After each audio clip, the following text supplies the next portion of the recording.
Iran's proxies are largely missing, so it seems like Tehran must fight alone. Assuming they do, what sort of weapons do they have? How will they try to hurt Israel and America? Now, this is largely an aerial war. So, as of now, the army has little role to play.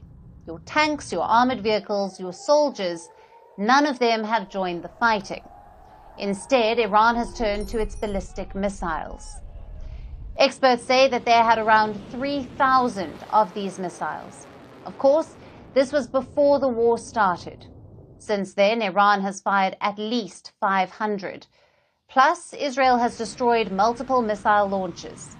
Nonetheless, missiles remain Iran's most potent weapon. They are using offensive as defense, which brings us to the varieties of missiles. Now, yesterday, Iran launched the Khorramshahr, the missile that is 13 meters. It is Iran's biggest missile. It weighs around 20 tons. It can carry multiple warheads up to 1,800 kilograms, and it can fly around 2,000 kilometers, meaning all of West Asia is within range. After the US strikes, Iran launched this missile at Israel. It slammed into northern Tel Aviv, and it wasn't a lone strike. In total, Iran fired some 40 ballistic missiles on Sunday. Now let's take a closer look at their arsenal. The shortest range missiles are the Shahab and the Fateh.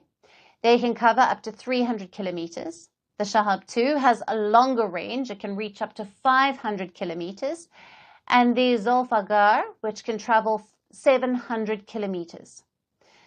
The Qiyam 1, 800 kilometers. And finally, the longest range ones, the Shahab 3, the Imad, the Ghadr, the Sejil, and the Khorramshahr.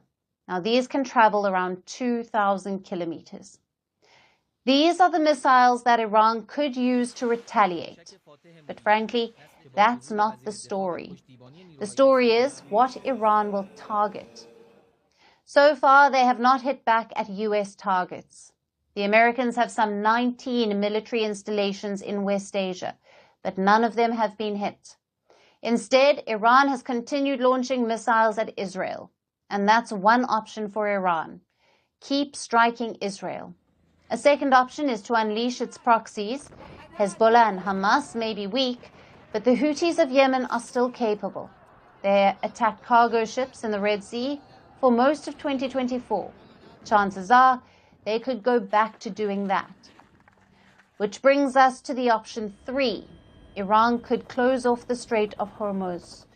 Now, this is a waterway south of Iran. It carries up to 20% of the world's oil. If Iran closes that off, oil prices will skyrocket. All indications point to that. Iran's parliament has already voted to close the strait. The final call will be taken by the Supreme National Security Council. It may not hurt America directly, but it will give some leverage to Tehran. Now, we'll have to wait and see what the regime does. All of these options are fraught with risk, but 2 of them are nuclear options. The first is to attack America. There are some 50,000 US soldiers in West Asia. They are within Iran's striking range. Even Iran's proxies could target them with rockets. If that happens, all bets are off. The American reprisal could cripple the regime. The second nuclear option is exactly that, nuclear. Let's assume Iran's enriched uranium survived. Then the regime could race to a bomb. It could explode a crude nuclear device, basically declare themselves as a nuclear power. Now, just like for Trump, there are no easy choices here. Iran has the weapons to take revenge, but are they ready for what could follow? We'll be tracking their moves closely.